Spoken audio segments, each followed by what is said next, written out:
All right, so we just put this coyote down.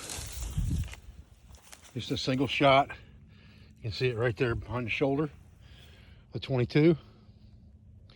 Now we're going to do a reset and show you how that works and talk through that a little bit. Okay, there's nothing real complicated about doing a reset. It doesn't really take a whole lot of tools. First thing you got to do is get the trap off this animal's foot, and I'm going to give you a close-up view of this trap on this animal's foot because it's a perfect front foot catch, and I want you to see how these traps catch these animals. Okay, so we got a Minnesota brand 550 here with offset jaws, and you can see that's a perfect front foot catch. The whole pad of his foot is inside the trap jaws where he stepped on it when he came into the trap. And so now we'll just get this trap off his foot and then we'll walk through the reset. Okay, you know, there is an old saying among the trappers that the best set is always a reset. So our bed is right here. And the reason a reset is always good is because you've got the animal scent all over the area. If you can find the dirt hole that you had in place beforehand, it's always good to reuse that. In this case, it's right here. I can see where it's at. So I'm going to try to dig that back in.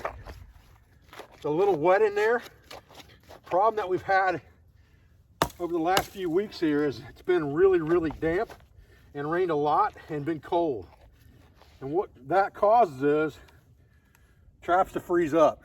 And so there's always a feeling among trappers, or a teaching among trappers, that when you do a reset or when you initially set a trap, you're probably not going to catch anything for a few days because of the human scent that you've left around the area. I disagree with that because just in the last week and a half, I have came out and reset every trap on this line once due to weather conditions, rain and freezing, and caught a bobcat the very next day. I came out yesterday and did the same thing, checked every trap, rebedded some traps, rebaited, relured, sprayed the sets down with urine, and then the very next morning, I had a coyote in this set. So I think a reset is a great set, but also a reset where you didn't catch an animal that freshens the area up and looks like new, dug dirt and things like that, can sometimes be very effective too. And what I do is I wear rubber boots. Sometimes I wear gloves, sometimes I don't. I don't worry that much about it. And when I do that, I'm obviously leaving scent in the area, but I cover that scent up by squirting it down with urine. So I'm going to take all this dirt that I dug out of here and just throw it up on top, just kind of a backing for the trap itself. I think trappers, new trappers especially, do way too much in the form of fencing. You don't want to fence that animal in. You want him to be able to work that trap really, really well.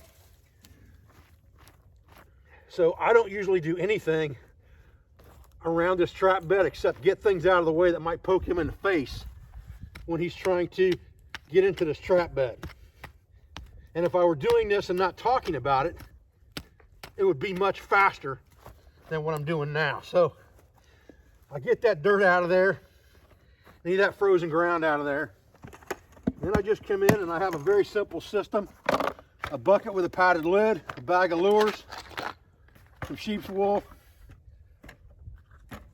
a strainer, and a brush. And my bucket is full of fresh peat moss. So I'm just going to put a fresh load of that peat moss in the trap bed. I use this seat to put my knee on and to reset my traps. These 550s are strong traps.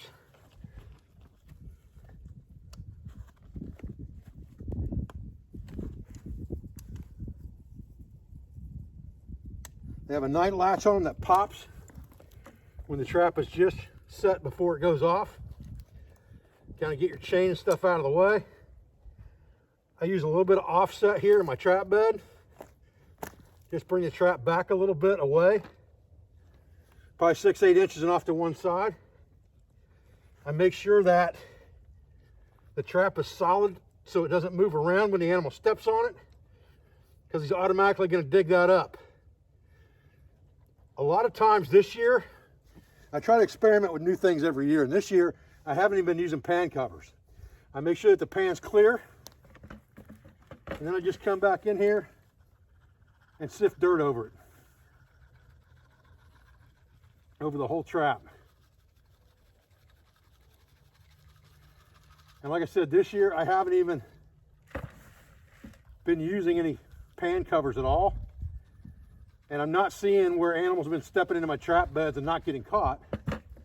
So I don't think it's affecting anything. Then I just come in with the brush and just kind of smooth everything out. Then I'll come in with maybe one last little covering. Just a little mound over the top of that trap pan. I still got my knee on the same spot here. I'll grab some sheep's wool, whatever lure I'm using. This happens to be high voltage coyote cat call lure. I put about a teaspoon of it or a little less on the sheep's wool and shove it in the hole.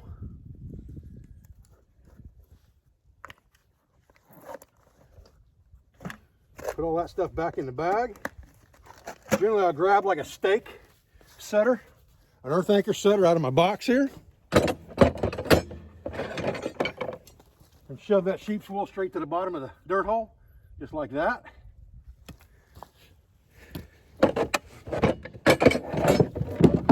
Then I'll come in and squirt the whole set down with urine.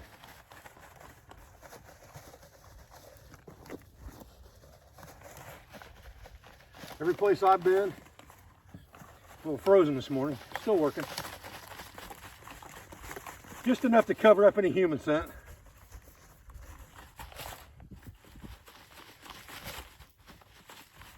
And I'll call that good. Okay guys, well, that's about it. I mean, you really should be in and out in less than 5 minutes for the most part when you do a reset like this. I put a new flag on the tree over here because the last one got destroyed. And that's the final step, and now I'm out of here to the rest of the trap line. I appreciate you guys joining me today for a quick reset on the trap line.